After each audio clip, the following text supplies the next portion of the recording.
बच्चों, welcome to the VCC classes. आप सभी बच्चों का VCC क्लास के साम्राज्य में स्वागत है। बच्चों, आज हम लोग प्रकाश का अपवर्तन पढ़ेंगे। ठीक बच्चों, तो चलिए प्रकाश के अपवर्तन की शुरुआत बच्चों हम लोग एक स्टेटमेंट से करते हैं। कहा जाता है बच्चों कि दुनिया का हर शौक पाला नहीं जाता है, कांच के खिलौने को हवा में उछाला नहीं जाता। दुनिया का हर शौक पाला नहीं जाता, कांच के खिलौने को हवा में उछाला नहीं जाता। बच्चों, मेहनत करने से मुश्किलें हो जाती है आसान, क्योंकि हर काम को तकदीर पे डाला नहीं जाता।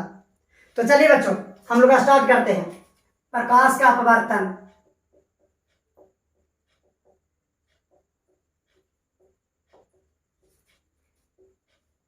चैप्टर बच्चों 2। चलिए पहला क्वेश्चन, प्रकाश का अपवर्तन से आप क्या समझते हैं? क्या होता है प्रकाश का अपवर्तन? तो बच्चों सबसे पहले आप इस प्रश्न का उत्तर दीजिए कि प्रकाश किस रेखा में गमन करती है? प्रकाश किस रेखा में गमन करती है? तो बच्चों आंसर होना चाहिए कि प्रकाश सीधी रेखा या सरल रेखा में गमन करती है। ठीक है बच्चों, तो बता दें कि ये जो आपका तथ्य है, ठीक है, ये उतना सही नहीं है। चलिए आज हम लोग इस तथ्य को और अच्छी तरह से क्लियर कर लेते हैं कि प्रकाश किस रेखा में गमन करती है। तो बच्चों प्रकाश एक माध्यम में सीधी रेखा में गमन करती है। ठीक है, प्रकाश एक माध्यम में सीधी रेखा में गमन करती है। ठीक, चलिए नेक्स्ट। अब देखिए हम लोग पढ़ने जा रहे हैं कि क्या होता है प्रकाश का अपवर्तन। सोचिए हमारे पास बच्चों ये हवा है और नीचे बच्चों हमारे पास ये पानी है।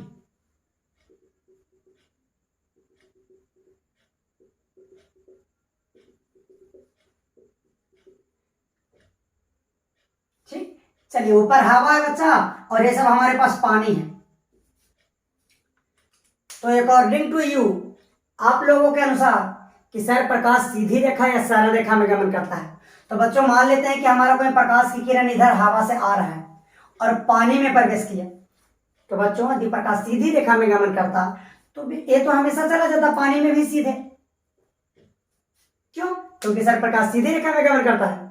परंतु बच्चों हम बोल रहे हैं कि प्रकाश एक माध्यम में सीधी रेखा में गमन करता है।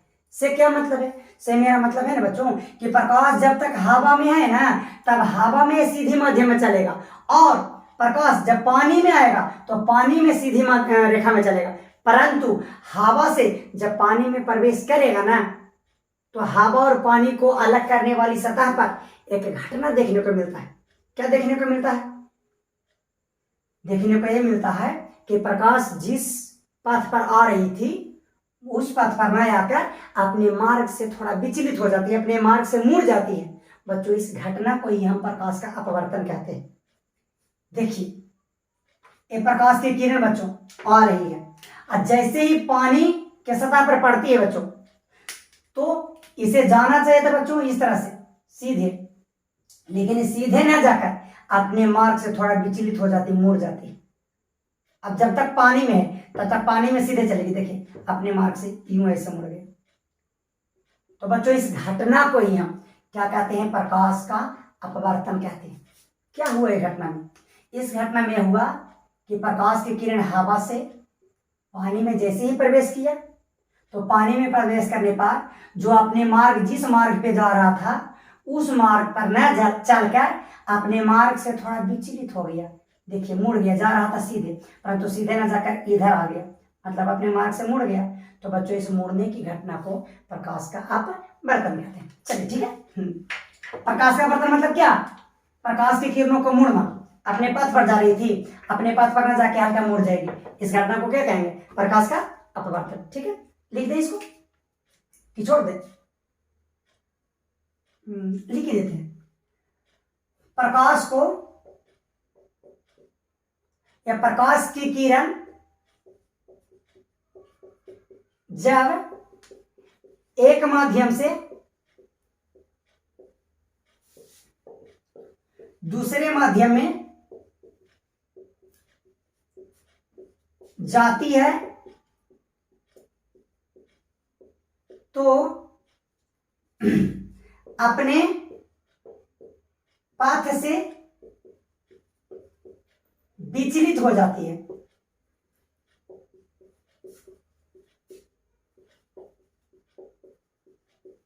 अर्थात मुड़ जाती है। मुड़ने की इस घटना को बच्चों मुड़ने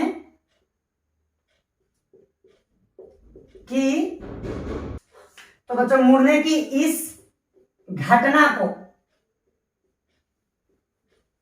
प्रकाश का अपवर्तन कहा जाता है।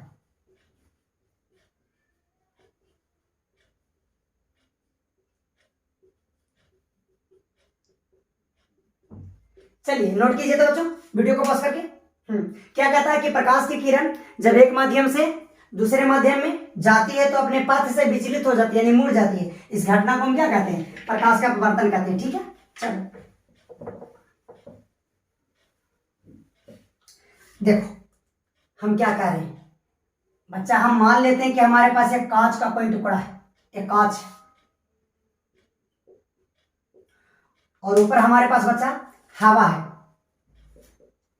तो प्रकाश हवा से आ रही है तो जब तक हवा में रहेगी ना बच्चा तब तक वो सीधी माध्यम में चलेगी, सीधी रेखा में चलेगी। तो इस तरह से हवा से आ रही है। जैसे ही हवा से कांच के टुकड़ा पर पड़ती है वैसे ही जैसे कांच के टुकड़ा में प्रवेश करती है तो ये जो इस सीधी रेखा में जा रही थी ना, इस रेखा में ना जाकर अपने मार्ग से मुड़ जाती है। देखिए इस तरह से मुड़ जाती है। इस घटना को बच्चों हम प्रकाश के अपवर्तन कहते हैं। क्या हुआ? प्रकाश जा रही थी सीधे, सीधे नहीं गई, इधर मुड़ गई। इस घटना को प्रकाश का अपवर्तन कहते हैं। ठीक, चलिए अब चलिए बच्चों, तो अब प्रकाश के अपवर्तन का दैनिक जीवन में कुछ उदाहरण देख लेते हैं। जैसे अब किसी बर्तन में आप पानी भर के उसमें आप सिक्कों को रख दीजिएगा, सिक्का को, तो आपका सिक्का जो है वो थोड़ा उठा हुआ प्रतीत होता है। दूसरा, आप किसी बर्तन में पानी को भर दें और उसमें आप किसी पेन को या पेंसिल को रख दें तो जो भाग पेंसिल का या पेन का जल के अंदर होगा बच्चों वो थोड़ा मोटा दिखाई देता है और जो भाग जल के ऊपर होता है वो पतला दिखाई देता है। क्यों? प्रकाश के अपवर्तन के कारण। और साथ ही जिस जगह पे हमारा पानी और हवा अलग हो रहा है उस जगह पर आप देखिएगा तो आपको ऐसा प्रतीत होगा कि पेन वहां पर थोड़ा काटा हुआ है, वहां टेढ़ा हो गया है। क्यों? मुड़ा हुआ दिखाई देगा। तो प्रकाश के अपवर्तन के कारण। तो अब हम देख लेते बच्चों कि ऐसा क्या कारण है कि प्रकाश के अपवर्तन की घटना देखने को मिलती है। मतलब प्रकाश एक माध्यम से दूसरे माध्यम में जाती है तो अपने मार्ग से विचलित हो जाती है। तो बच्चा इसका कारण ये है कि अलग अलग माध्यम में प्रकाश की चाल अलग होती है। विभिन्न माध्यमों में प्रकाश की चाल भिन्न भिन्न होती है। विभिन्न माध्यमों में प्रकाश की चाल भिन्न भिन्न होती है। यही कारण है। ठीक है बच्चा, प्रकाश के अपवर्तन के क्या कारण है कि विभिन्न माध्यमों में प्रकाश की चाल भिन्न भिन्न होती है। अलग अलग माध्यम प्रकाश की चाल अलग अलग होती है। अब हम आपको कुछ माध्यम में प्रकाश की चाल बता देते हैं जो आपको याद करना है। जैसे सबसे पहले वायु या बच्चा निर्वात या इसी को हम लोग शून्य कहेंगे। तो वायु निर्वात या शून्य में प्रकाश की चाल होता है बच्चा 3,000,000 मतलब 3 लाख किलोमीटर प्रति सेकंड। इसी तरह से पानी में प्रकाश की चाल 2,25,000 किलोमीटर प्रति सेकंड होता है। जबकि बच्चा कांच में प्रकाश की चाल 2 लाख किलोमीटर प्रति सेकंड होता है। ठीक, चलिए नेक्स्ट देखिए बच्चों, 1 मिनट। चलिए अब बच्चों हम लोग बात कर लेते हैं कि विरल माध्यम क्या होता है और सघन माध्यम क्या होता है।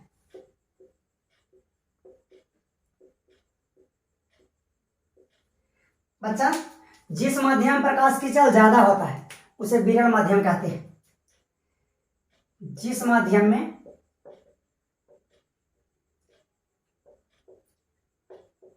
प्रकाश की चाल ज्यादा हो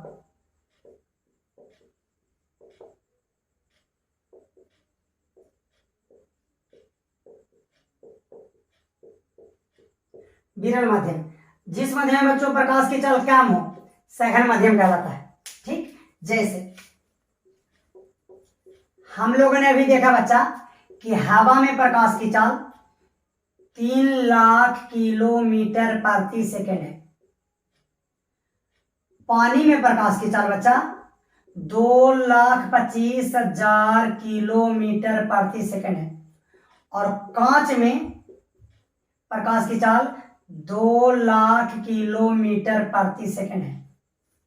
तो हम दो माध्यम को कंपेयर कर रहे हैं। सबसे पहले हवा और पानी में हम जानना चाहते हैं कि कौन विरल माध्यम है।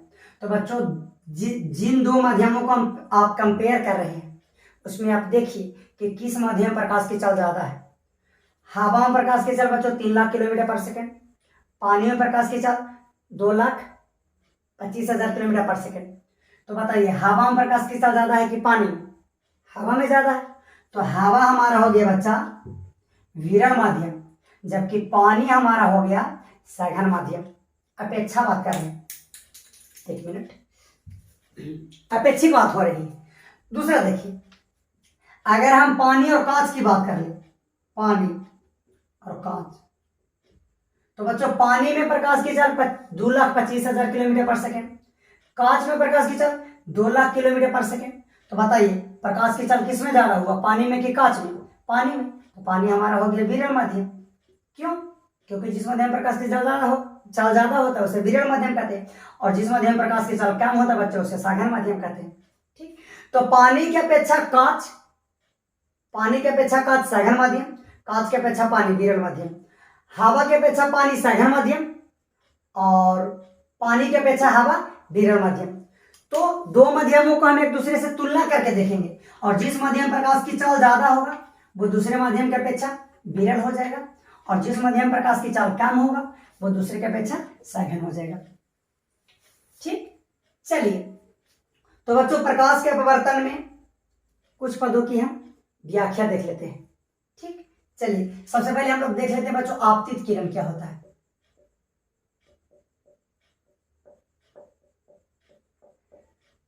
तो बच्चों किसी सतह पर पड़ने वाली किरण को या प्रकाश स्रोत से निकालकर आने वाली किरण को हम आपतित किरण कहते हैं। अब देख लो, ये हमारे पास बच्चा कांच है,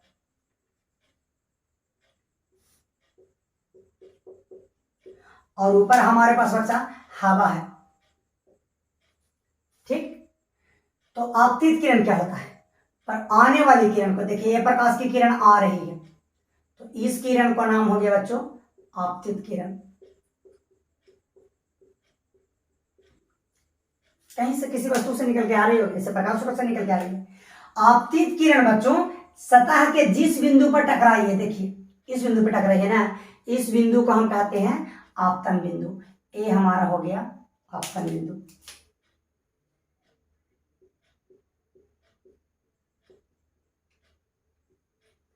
ठीक, हाँ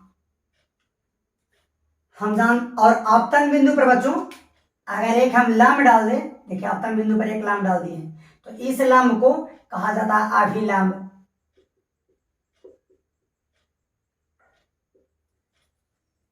ठीक, आने वाली किरण आपतित किरण, आपतित किरण जिस बिंदु पर टकराया है आपतन बिंदु, इस पे एक लंब डाले हैं, अभिलंब कहलाया।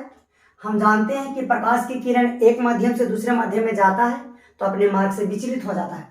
इस किरण को बच्चों जाना तो चाहिए था सीधे, लेकिन सीधे ना गया, ये अपने मार्ग से इस तरह से विचलित हो गया। जबकि इसको इस तरह से जाना चाहिए था।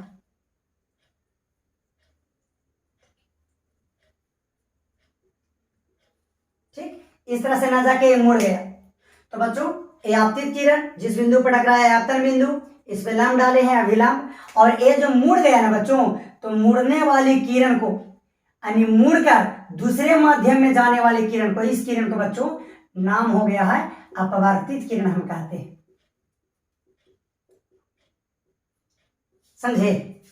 ये कौन सी किरण है? प्रकाश की किरण आया, जाना था सीधे, लेकिन मुड़ गया, तो मुड़कर दूसरे माध्यम में जाने वाली किरण को बच्चा हम अपवर्तित किरण कहते हैं। अब एक किरण फिर से मान लेते हैं कि नीचे हवा है, तो फिर से बच्चों जब कांच से फिर से हवा में आती है तो फिर अपने मार्ग से विचलित होती है, फिर से मुड़ जाती है। बच्चों इस टाइम इसको जाना चाहिए था इस तरह से, लेकिन ये सीधे न गई, फिर अपने मार्ग से इस तरह से मुड़ गई बच्चों। तो अब इस किरण को नाम हो गया बच्चा निर्गत किरण। अब देखिए ना, हमारा आपतित किरण, अपवर्तित किरण, निर्गत किरण एक ही किरण है। सर कैसे? देखिए, जब तक वो हवा में था आपतित किरण कहलाया, हवा से कांच में प्रवेश किया यानी मुड़ा, तो मुड़ने वाली किरण को कहते हैं अपवर्तित किरण। और यही किरण कांच से निकलकर फिर हवा में गया, तो बच्चों उसी किरण को नाम को हम कहते हैं निर्गत किरण। ठीक, चलिए अब देखिए बच्चों, ये हमारा हो गया अभिलंब और ये हो गया हमारा आपतित किरण। तो बच्चों अभिलंब और आपतित किरण के बीच में जो कोण बनता है ना, उस कोण को, ये जो आपका कोण है, इस कोण को हम आपतन कोण कहते हैं। देख लीजिए आपका कोण किसके किसके बीच बना हुआ है। ये हमारा हो गया अभिलंब और ये हमारा हो गया बच्चों आपतित किरण। मतलब आपतित किरण और अभिलंब के बीच जो कोण बनता है उसको कहते हैं अपवर्तन कोण। बच्चों ये देखिए, ये हमारा है अभिलंब, देख रहे नीचे वाला पार्ट, ये हमारा अभिलंब है, और इस किरण को हम क्या कहते हैं? अपवर्तित किरण।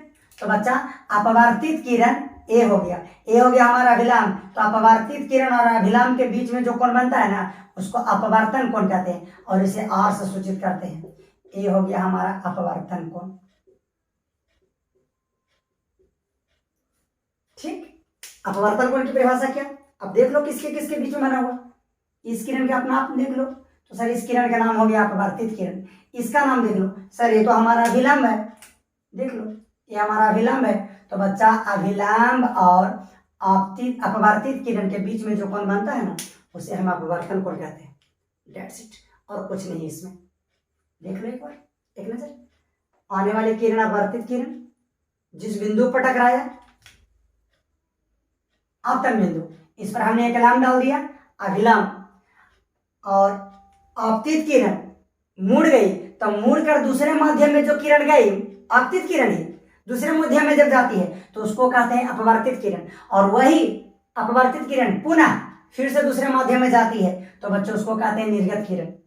ठीक, तो आपतित किरण, अपवर्तित किरण और अभिलंब के बीच में जो कोण बनता है उसको अपवर्तन कोण, और अभिलंब और आपतित किरण के बीच में जो कोण बनता है बच्चा आपतन कोण। चलिए हो गया। चलिए देखिए बच्चों, अब हम लोग बात कर लेते हैं कि ये हमारे पास कांच है। ठीक बच्चा, ये कांच, और ये हमारे पास बच्चा हवा है। हवा से कोई प्रकाश की किरण कांच में आया, इसको तो जाना चाहिए था सीधे, लेकिन हम समझ गए कि यहाँ एक घटना होती है। क्या घटना होती है? कि प्रकाश की किरणें बच्चों इस तरह से मुड़ जाती है। ठीक है, तो बच्चों ये प्रकाश की किरणें मुड़ जाती है, तो ये प्रकाश की किरण इधर भी मुड़ सकता है, इधर भी तो मुड़ सकता है। अब बताओ ए सही है या ए सही है? देखो जाना था सीधे, इस सीधे जा रही थी प्रकाश की किरण, सीधे नहीं गई, इधर मुड़ेगा या इधर मुड़ेगा, इसी तरह से। और देख लो, मान लेते हैं कि हमारे पास बचा एक कांच है। अब कांच से प्रकाश की किरण हवा में आई, ये कांच में देखिए सीधी रेखा में चला, और इसके बाद हवा में आई, तो बताओ ये इधर मुड़ेगी या इधर मुड़ेगी? या सीधे सीधे तो खैर जाएगी नहीं, क्योंकि अब प्रकाश का अपवर्तन होता है। तो कौन सही है? तो बच्चों इन प्रश्नों को उत्तर जानने के लिए हम लोगों ने अभी पढ़ा कि विरल माध्यम और सघन माध्यम। जिस माध्यम प्रकाश की चाल ज्यादा हो बच्चा विरल माध्यम, जिसमें प्रकाश की चाल कम हो सघन माध्यम। तो सुनिए, अगर प्रकाश बच्चा विरल माध्यम से सघन माध्यम में जाएगा बच्चा,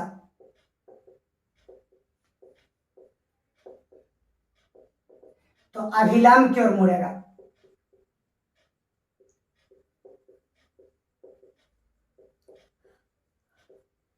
जबकि प्रकाश की किरण विरल से अगर सघन माध्यम में जाएगा बच्चा, फिर तो वही लिख दिए, यदि प्रकाश की किरण बच्चा सघन माध्यम से विरल में जाएगा तो बच्चा इस टाइम अभिलंब से दूर जाएगी।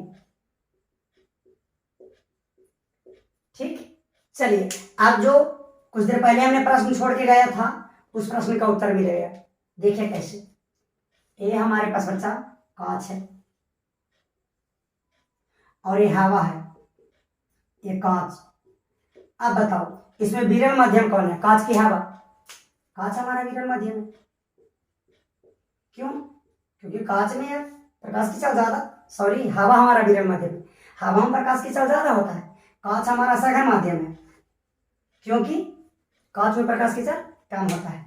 अब बच्चों प्रकाश की किरण इस तरह से आया, यानी विरल माध्यम से, देखिए हमारा विरल माध्यम से प्रकाश की किरण या सघन माध्यम प्रवेश किया। तो अभी हमने आपको आपतित किरण, अपवर्तित किरण, अपवर्तन कोण, आपतन कोण की परिभाषा दी है। तो बच्चों ये हमारा हो गया आपतित किरण आ रही है, तो आपतित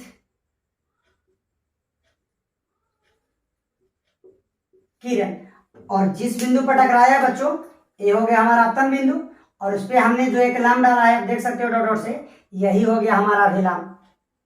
तो प्रकाश की किरण जब विरल माध्यम से, देखिए हमारा पूरा सेटअप देखो, ये हमारा पूरा सेटअप है। तो प्रकाश की किरण कहां से जा रहा है? विरल माध्यम से। कहां जा रहा है? सघन माध्यम में। तो बच्चा देखो विरल से सघन में जाएगा तो किधर मुड़ेगा? अभिलंब की ओर मुड़ेगा। तो बच्चा ये हमारा अभिलंब है, इस प्रकाश की किरण को बच्चा इस तरह से सीधे जाना चाहिए था, इस तरह से, लेकिन सीधे ना जाएगा, किधर मुड़ जाएगा? अभिलंब की तरफ। तो हमारा बच्चा ये प्रकाश की किरण ऐसे मुड़ जाएगा, ऐसे नहीं मुड़ेगा। क्यों? क्योंकि हमारा अभिलंब ये है, ये तो अभिलंब से दूर जा रहा है, देख लो इतना दूर और दूर जा रहा है। तो ये सही इस बार है, अभिलंब की ओर मुड़ गया। ठीक, तो प्रकाश की किरण विरल माध्यम से सघन माध्यम में जाएगा तो किधर मुड़ेगा? अभिलंब की ओर। अब देख लो इस समय आपतन कोण अपवर्तन कोण में क्या संबंध है? आपतन कोण को हम आई से सूचित करते हैं, अपवर्तन कोण के आर से सूचित करते हैं। क्या संबंध होता है? देख लो ये हमारा अभिलंब, आई आपतित किरण, तो इसके बीच में बने कौन को? आपतन कोण। ये हमारा अभिलंब और ये हमारा, सॉरी ये हमारा हो गया बच्चा अपवर्तित किरण, और ये हो गया हमारा अभिलंब, तो इसके बीच बने कौन का? अपवर्तन कोण। आप देख सकते हो, इसको मिटा दे थोड़ा सा, आप देख सकते हो कि सर अपवर्तन कोण छोटा है, आपतन कोण बड़ा है। छोटा क्यों हुआ बच्चों? यदि ये सीधे में जाते रहता तब आपतन कोण अपवर्तन कोण बराबर होता, परंतु देखिए ये जा रहा था इस सीधे में, लेकिन अपने मार्ग से मुड़ गया, तो इतना मुड़ गया तो इतना हमारा कोण छोटा हो गया। हमारा टोटल कोण इतना होना चाहिए था, लेकिन यहाँ से प्रकाश की किरण यहाँ नहीं रहा, प्रकाश की किरण तो हमारा यहाँ चलाया, तो ये जो प्रकाश की किरण इस सीधा में जा रही थी वो इस तरह से यहाँ पर चलाया, मतलब यहाँ से ना होकर हमारा मुड़ के यहाँ चलाया, तो प्रकाश इतना आपतन कोण अपवर्तन कोण हमारा घट गया। तो इस केस में बच्चा हम कह सकते हैं कि सर आपतन कोण अपवर्तन कोण से बड़ा होता है। इस बात को याद रखिएगा, ठीक है। पहला तो प्रकाश की किरण विरल माध्यम से सघन में जाएगा तो अभिलंब की ओर मुड़ेगा। दूसरा बच्चा आपतन कोण का मान अपवर्तन कोण से बड़ा होगा। चलो आप बच्चा मान लेते हैं हमारे पास कि एक कांच है और नीचे हवा है, ठीक है ना। तो प्रकाश की किरण बच्चों कांच में इस तरह से सीधी रेखा में जा रही थी, ठीक। तो ये हमारा हो गया क्या? आपतित किरण। जिस बिंदु पर टकराया है देख सकते हो आपतन बिंदु, इस पे हम एक लंब डाल दिए बच्चा मेरे, ये हो गया हमारा अभिलंब, है कि नहीं। तो बताओ ये हमारा क्या है? कांच है और आया है प्रकाश कहाँ, हवा में, तो कांच हमारा कौन माध्यम हो गया, सघन माध्यम, प्रकाश की चाल होता है इसमें, और हवा हमारा कौन माध्यम हो गया, विरल माध्यम। इसका मतलब बच्चों प्रकाश हमारा सघन माध्यम में है और सघन माध्यम से बाहर निकल रहा है कौन माध्यम में, विरल माध्यम में। तो जब प्रकाश की किरण बच्चा सघन माध्यम से विरल माध्यम में जाता है तो अभिलाम से दूर जाता है, दूर जाएगी, ठीक है। तो देखिए ये हमारा अभिलाम है, तो ये अभिलाम की ओर ना आके बच्चा कुछ इस तरह से मुड़ जाएगा। इसको जाना चाहिए था इस सीधे ना जाके देखो मुड़ गया, इधर चला गया। अब देख सकते हो कि आप हमारा ये अभिलाम है, ये हमारा अभिलाम है, प्रकाश की किरण इस सीधे में जाना चाहिए था लेकिन इस सीधे में ना जाके इस सीधे में चला गया। तो देख लो इतना मुड़ गया, इतना दूर हो गया। तो इस केस में बच्चों आप देख लो ये हमारा अभिलाम और ये आपतित किरण मतलब आपतन कोण, ये हमारा अपवर्तित किरण और ये हमारा अभिलाम, ये हो गया अपवर्तन कोण। आप देख सकते हो कि इस केस में आपतन कोण अपवर्तन कोण में क्या संबंध है। आप देख सकते हो कि सर अपवर्तन कोण का मान आपतन कोण से बड़ा है। देखो आपतन कोण कितना बड़ा है, अपवर्तन कोण कितना बड़ा है, आपतन कोण कितना छोटा है। तो यहाँ पर दो बात कि जब प्रकाश की किरण सघन से विरल में जाएगा तो पहला हमारा प्रकाश की किरण अभिलंब से दूर जाएगी, दूसरा इस केस में अपवर्तन कोण का मान आपतन कोण से बड़ा होगा। ठीक है बच्चों, एक मिनट देखिए बच्चा,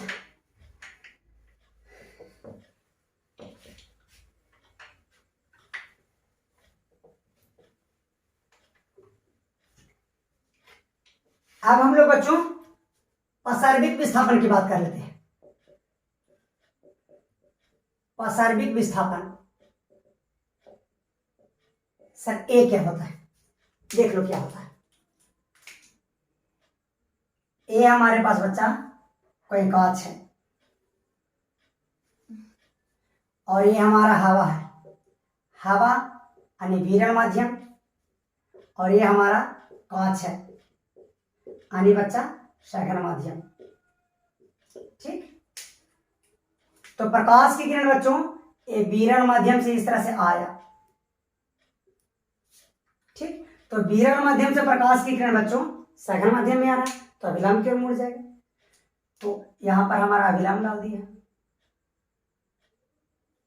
ठीक, तो ये प्रकाश की किरण इस तरह से ऐसे मुड़ गई। फिर बच्चों मान लेते हैं कि नीचे हमारा हवा है, तो विरल से सघन में आया तो अभिलंब की ओर मुड़ा, जाना था इस साइड देखिए सीधे ना गए, इधर मुड़ा है ना। अब बच्चों फिर से यहां पर देखिए, फिर यहां पर अभिलंब डालिए तो ये हो गया हमारा अभिलंब। ठीक, तो अभिलंब से बच्चों इस समय दूर जाएगा तो प्रकाश की किरण इस तरह से मुड़ जाएगा। ठीक बच्चा, अब देखिए ए हमारा, एक मिनट बच्चों, चलिए देखिए बच्चों, तो ये हमारा हवा में प्रकाश की किरण आ रही है तो इसको हम क्या कहते हैं, आपतित किरण। बच्चा ये हमारा देखिए हमारा आपतित किरण सीधे जाना चाहिए था। ठीक, अब देखिए ध्यान से, अब ये जो किरण मुड़ गया बच्चों, तो इस किरण मुड़ने वाली किरण को हम कौन किरण कहते हैं, मुड़ने वाली किरण को हम कहते हैं सर अपवर्तित किरण। और बच्चों यही किरण फिर से एक बार अगर निकल के माध्यम से दूसरे माध्यम में जाने लगे तो इसी किरण को तो हम कहते हैं निर्गत किरण। देखो निर्गत किरण, अपवर्तित किरण, आपतित किरण तीनों एक ही है। हवा में हो या किसी एक माध्यम में हो आपतित, दूसरा माध्यम में गई तो मुड़ने वाली किरण को अपवर्तित, फिर उस माध्यम से निकल गई तो उसी किरण को नाम निर्गत किरण। तो बच्चों आपतित किरण को यदि हम इमेजिनरी रूप से बच्चों आगे बढ़ाएं, देख लीजिए, और निर्गत किरण को बच्चों हम पीछे बढ़ाएं इस तरह से, तो हम देखते हैं कि ए हमारा हो गया निर्गत किरण और ए हमारा हो गया बच्चा आपतित किरण। और हम क्या पाते बच्चों कि निर्गत किरण और आपतित किरण हमेशा एक दूसरे के समानांतर होता है। ये हमारा हो गया बच्चा आपतित किरण। ठीक, और ये हमारा कौन किरण है बच्चा, निर्गत किरण। तो निर्गत किरण और आपतित किरण हमेशा एक दूसरे के समानांतर होता है। जब हम आपतित किरण को आगे बढ़ाते हैं, निर्गत किरण को पीछे बढ़ाते हैं, तो हम क्या देखते हैं कि हमारा आपतित किरण और निर्गत किरण हमेशा एक दूसरे के क्या होता है, समांतर होता है। तो बच्चों आपतित किरण और निर्गत किरण के बीच का ये जो दूरी है ना, इस दूरी को ही बच्चों मान लेते हैं दूरी ए और बी है, इस दूरी को ही बच्चों हम कहते हैं असार्बिक विस्थापन। चूंकि ये दोनों समांतर रेखा है तो सभी जगह दूरी सेम होगा। इसी तरह से मान लेते हैं कि बिंदु यहाँ पर बिंदु P है, ये बिंदु Q है, तो इसके बीच का जो ये देख रहे हैं इस दूरी को ही हम कहेंगे क्या, प्रसार्विक विस्थापन। इसको D से सूचित करते हैं हम लोग, लेटरल डिस्प्लेसमेंट। क्या होता है सर, आपतित किरण और निर्गत किरण का बीच का ये जो दूरी देख रहे हैं ना सर, इस दूरी को ही हम कहते हैं प्रसार्विक विस्थापन। ये हमारा हो गया बच्चा प्रसार्विक विस्थापन। ठीक है बच्चा, और सभी जगह प्रसार्विक विस्थापन सेम होगा, यहाँ भी डी, यहाँ भी डी। कारण निर्गत किरण और आपतित किरण हमेशा एक दूसरे को क्या होते हैं, समानांतर। तो बच्चों हम अपने लेक्चर को यहीं पे समाप्त करते हैं। ठीक है, जय हिंद, जय भारत।